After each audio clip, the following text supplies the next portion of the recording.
ہمیں ہر حال میں اللہ کا شکر ادا کرنا چاہیے. ہمیں ہر حال میں اللہ کا شکر ادا کرنا چاہیے.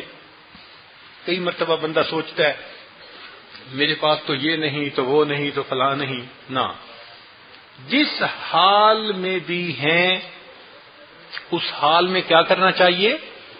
نعمت کا شکر ادا کرنا چاہیے. چنانچہ ایک بزرگ تھے، وہ اپنے مریدوں کو یہی تعلیم دیتے تھے کہ ہر حال میں شکر ادا کرو. تو اللہ کی شان کہ ایک مرید کسی جرم کے شک میں جیل پہنچ گیا. اس نے جرم کیا نہیں تھا، بس کچھ معاملہ ایسے بنا کہ اس پر شک ہوا تو پولیس نے پکڑ کے اس کو جیل میں ڈال دیا.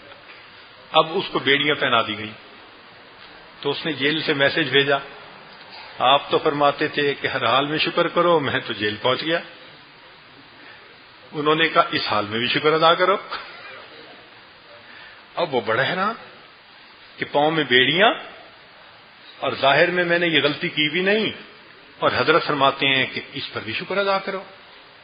چنانچہ کچھ عرصے کے بعد ایک اور مجرم آیا جو مجوسی تھا، گلے میں اس کا زنار ہے اور وہ بھی قید ہو گیا. اب جب وہ قید ہو گیا تو پولیس کے پاس اور بیڑی تھی نہیں، انہوں نے دونوں کے پاؤں ایک ہی بیڑی میں باندھ دیے. ایک پاؤں اس کا اور ایک اس کا، اور بیڑی ڈال دی. اب دونوں اکٹھے. اب بڑی مصیبت کہ بیت الخلاء جائیں، ایک فارغ ہو دوسرا ساتھ کھڑا ہے، وہ فارغ ہو تو یہ ساتھ کھڑا ہے. اب اس نے دوبارہ میسج بھیجا کہ حضرت آپ فرماتے تھے اس حال میں بھی شکر ادا کرو، اور اب تو یہ حالت ہو گئی کہ اس کی بیڑی جو ہے اور میری بیڑی اکٹھی ہو گئی، ایک بیڑی دونوں پاؤں میں آ گئی، اس حال میں بھی شکر ادا کروں؟ حضرت نے لکھا ہاں اس حال میں بھی شکر ادا کرو. اس نے پوچھا حضرت پلیز مجھے سمجھا دیں کہ میرے پاؤں میں مجوسی کی بیڑی ہے اور آپ فرما رہے ہیں شکر ادا کرو. فرمایا شکر کرو، اللہ نے اس کی بیڑی تمہارے پاؤں میں ڈالی، وہ اس کا زنار تمہارے گلے میں بھی ڈال سکتا تھا. وہ اگر چاہتا تو اس کا زنار تمہارے گلے میں ڈال دیتا، پھر کیا ہوتا؟ تو شکر ادا کرو کہ شکر ہے اس کا زنار تو میرے گلے میں نہیں نا، ہدایت تو ہے نا. تو شکر ہر حال میں ادا کرنا چاہیے. ایک مرید تھا ان کا، اس نے کہا حضرت آپ کہتے ہیں ہر حال میں شکر ادا کرو، ہمارے گھر چوری ہو گئی، اتنا مال چور آ کے لے گئے. فرمایا ابھی بھی شکر ادا کرو. اس نے کہا حضرت ابھی بھی شکر ادا کریں؟ فرمایا ہاں شکر کرو کہ چور گھر میں آئے، مال لے کے چلے گئے، شیطان چور دل میں داخل ہو کر ایمان کو چوری نہیں کر کے چلا گیا. ابھی بھی اللہ کا شکر ادا کریں. تو اس کا مطلب کہ ہم تو ہر حال میں اللہ کا شکر ادا کریں. اس لیے ایک بزرگ جیل چلے گئے تو کسی نے خط لکھا کہ آپ مصیبت میں مبتلا ہو گئے. تو انہوں نے کہا الحمدللہ مصیبت میں مبتلا ہوا ہوں، معصیت میں مبتلا نہیں ہوا. تو ہر حال میں اللہ کا شکر، جس حال میں مولا رکھے اللہ کا شکر ادا کرو، ورنہ اس سے ورش بھی ہو سکتا ہے. تو ہمیں اللہ کا بھی شکر ادا کرنا ہے، اللہ کے بندوں کا بھی شکر ادا کرنا ہے.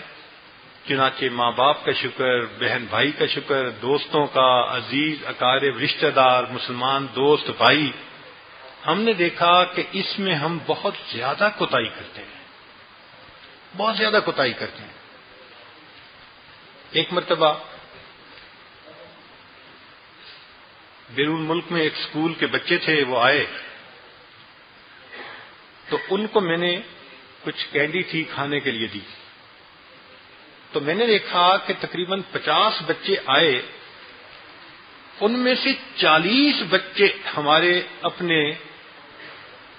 دیسی تھے، پاک و ہند کے. ان 40 میں سے مشکل سے 5 بچے ہوں گے جنہوں نے کینڈی لیتے ہوئے مجھے تھینک یو کہا ہوگا یا شکریہ کہا ہوگا، باقی 35 نے کچھ نہیں کہا. 5 یا 6 گورے بچے تھے، جتنے تھے سب نے لیتے ہوئے ہر ایک نے تھینک یو کا لفظ کہا. اتنی مجھے شرم آئی اس دن، میں نے کہا یہ ہماری ماؤں کی تربیت ہے. دیکھیں وہ کافروں کے بچے ہیں اور ان کی مائیں ان کو فقط دنیا کے لیے یوں تھینک یو سکھا رہی ہیں، اور ہماری عورتیں جن کو اللہ فرما رہے ہیں انشکر لی والے والدئی، شکر ادا کرو میرا بھی. نبی اسلام فرماتے ہیں من لم یشکر الناس لم یشکر اللہ، جو انسانوں کا شکر ادا نہیں کرتا وہ خدا کا بھی شکر ادا نہیں کرتا. ہماری مائیں اپنے بچوں کو شکریہ ادا کرنا سکھاتی نہیں. تو واقعی ہمارے اندر شکر ادا کرنے کے بارے میں بہت کوتاہی ہے. میں نے ایک مرتبہ پہلے بھی واقعہ سنایا تھا کہ مجھے پیرس سے نیو یارک جانا تھا، تو 7 والی سیٹ پر ایک امریکن لڑکی آ کر بیٹھ گئی. اس کے پاس بیٹی تھی جو تقریباً 2.5 سال 2 سال کی بیٹی ہوگی. کچھ دیر کے بعد ایئر لائن والوں نے کھانا لگا دیا، تو میں نے معذرت کر لی چونکہ میں فلائٹ کے اندر کھانے سے حت الوسع بچتا ہوں، لیکن اس نے کھانا لگوا لیا. اب میں بیٹھا اپنی کتاب پڑھ رہا تھا، مگر کیونکہ بالکل ساتھ وہ خاتون کھانا کھا رہی تھی تو مجھے اتنا پتہ چل رہا تھا کہ ہو کیا رہا ہے، واٹس ہیپننگ. تو میں نے دیکھا کہ اس نے اپنی بیٹی کو وہ جو پلاؤ تھا تھوڑا سا اس کے منہ میں ڈالا، اور پھر ڈال کے جب بچی نے کھا لیا تو کہتی ہے سے تھینک یو. اب وہ چھوٹی سی بچی کہتی ہے موم تھینک یو. پھر اس نے دوسرا لقمہ دیا، پھر تھینک یو کہلوایا. جب 2-3 دفعہ کہلوایا تو پھر میں زیادہ حیران ہوا کہ ہر لقمے پہ میرا اندازے کے مطابق اس ماں نے اپنی بیٹی سے اس کھانے کے دوران 30 مرتبہ سے زیادہ شکریہ کہلوایا. ہے کوئی مسلمان ماں جو کہہ سکے کہ میں اپنی اولاد کو کھانے میں 30 مرتبہ شکریہ کی تلقین کرتی ہوں؟ ایک دفعہ بھی نہیں کرتی، الا ماشاء اللہ.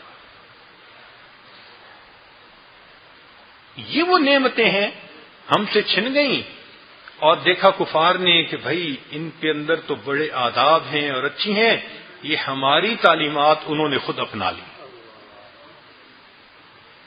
تو ہمیں آج اس مجلس میں عہد کرنا ہے کہ اللہ ہم آپ کے شکر گزار بندوں میں شامل ہو کے رہیں گے. ایک کمٹمنٹ کرنی ہے.